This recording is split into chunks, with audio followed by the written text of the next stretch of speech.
Assembly ఎన్నికల్లో రాష్ట్రం మొత్తం ఖమ్మం వైపే చూసింది. మళ్ళీ ఇప్పుడు కూడా ఖమ్మం ఎంపీ సీట్ వైపు చూస్తోంది రాష్ట్రంతో పాటు దేశం. మరి ఉత్కంఠంగా ఖమ్మం ఎంపీ సీటు అన్ని పార్టీలకు అగ్ని పరీక్షే. జాతీయ పార్టీలలో ఇంకా సందిగ్ధంలో ఉంది ఎంపీ అభ్యర్థి.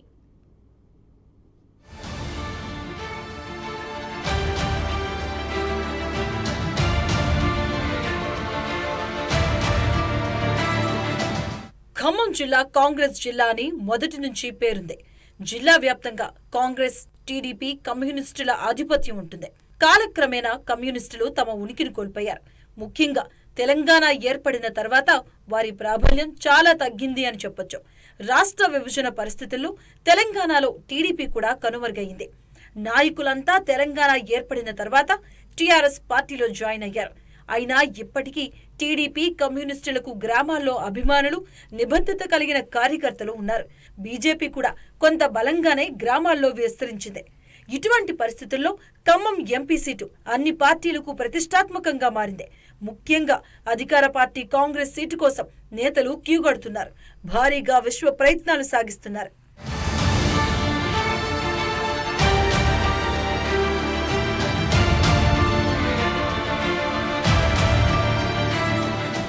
ప్రస్తుతం ఖమ్మం కాంగ్రెస్ అభ్యర్థుల రేసులో ప్రముఖంగా 3 మంత్రుల కుటుంబ సభ్యులు ఎదురుచూస్తున్నారు.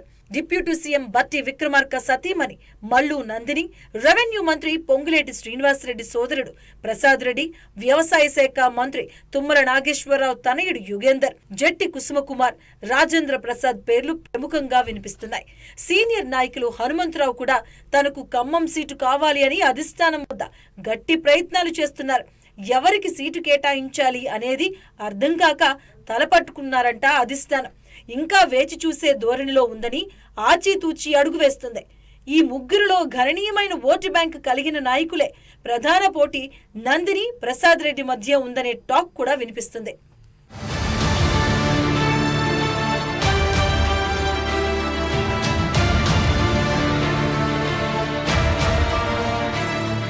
బీఆర్ఎస్ పార్టీ ఓటమితో కాంగ్రెస్ కు ప్రత్యామ్నాయ పార్టీ బీజేపీ అని ప్రజలు ఒక నిర్ణయంతో ఉన్నారు. వాస్తవంగా తెలంగాణ విషయంలో బీజేపీ మొదటి నుంచి అనుకూలంగా కొంత బలమైన పార్టీగా రూపాంతరం చెందింది. మోడీ ఇమేజ్, హిందూతత్వ అభిమానంతో ఎంపీ ఎన్నికల్లో పుంజుకోవడానికి పక్కా ప్రణాళికతో ముందుకు సాగుతుంది. బీజేపీ నుంచి తాండ్ర వినోద్రావు, డాక్టర్ వెంకటేశ్వర్లు, దేవకి వాసుదేవరావు, గెల్లా సత్యనారాయణ మొదటి టికెట్ రేసులో ఉన్న ఆ తర్వాత వినోద్రావు, వెంకటేశ్వర్లు ముందుకొచ్చారు. ఆ తర్వాత జలగం వెంకట్రావు చేరికతో ఎంపీ సీటు తనకే అని అనుకున్నారు. కానీ బీజేపీ అధిష్టానం ఆలోచనలు వేరుగా ఉన్నాయి. ప్రస్తుత బీఆర్ఎస్ పార్టీ అభ్యర్థి నామా నాగేశ్వరరావును బీజేపీ లేక టీడీపీలో చేర్చుకొని టికెట్ ఇవ్వాలని ఆలోచనలో ఉన్నట్లు ప్రచారం సాగుతుంది.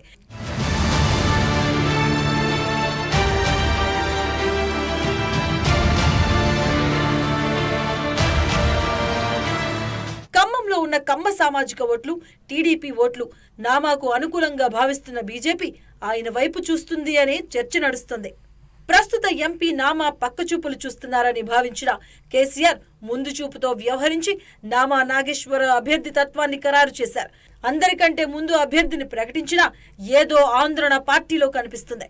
నామా కూడా పోటీకి అంత సుముఖంగా లేదని గుసగుసలు వస్తున్నాయి. కొంతకాలం కాంగ్రెస్ లేక బీజేపీలో చేరుతారు అని ప్రచారం కూడా సాగింది.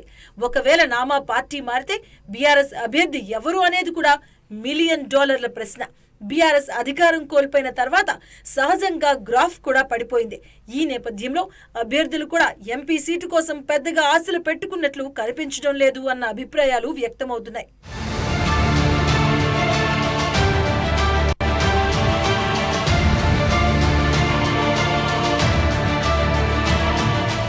ఖమ్మం జిల్లాలో వామపక్షాలకు బలమైన క్యాడర్ ఉంది.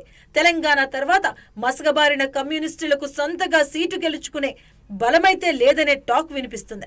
కానీ గెలుపోటములను నిర్ణయించడంలో కమ్యూనిస్టులు కీలక భూమిక పోషిస్తారు అనే టాక్ ఉంది. అయితే కమ్యూనిస్టులలో సిపిఐ పొత్తులో భాగంగా మాకు 1 సీటు కేటాయించాలి, అది కూడా ఖమ్మం ఇవ్వాలని పట్టుబడుతున్నారు. కాంగ్రెస్ అధిష్టానం ముందు తన డిమాండ్ పెట్టి గట్టి ప్రయత్నాలు చేస్తుంది. కానీ అధికార పార్టీ సునాయాసంగా గెలిచే ఖమ్మం సీటు వదులుకుంటుందా? పొత్తులో భాగమైతే మరేదైనా సీటు కేటాయిస్తాం.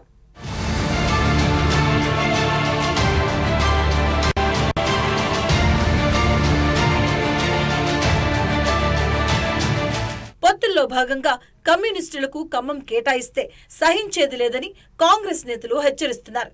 ఇంతకు సిపిఎం ఖమ్మం నుంచి పోటీ చేస్తుందా లేక ఏ పార్టీకైనా మద్దతిస్తుందా అనేది ఇంకా చెప్పలేదు. ఎంఎల్ పార్టీ కొంత కాంగ్రెస్ వైపు అనుకూలంగా ఉండవచ్చు అన్న అభిప్రాయం ఉంది. సిపిఎం ఒంటరిగానే బరిలోకి దిగుతామని ప్రకటించింది. బీజేపీతో సైద్ధాంతిక పోరాటాన్ని కొనసాగిస్తున్న వామపక్షాలకు కాంగ్రెస్ తో కలిసిపోవడం తప్పితే వేరే మార్గం లేదనేది రాజకీయ వర్గాల్లో అభిప్రాయం వ్యక్తమవుతుంది. మొత్తంగా ఖమ్మం ఎంపీ సీటు అన్ని పార్టీలకు హాట్ కేక్ గా మారింది అన్న ఆసక్తికర చర్చకు తెరలేసింది. అభ్యర్థుల ఎంపిక కూడా పార్టీల అధిష్టానాలకు తలనొప్పిగా మారింది. ఎవరికి ఖమ్మం సీటు వర్తిస్తుందో, అధికార పార్టీ అభ్యర్థి ఎవరు అనేది ఉత్కంఠంగా మారింది.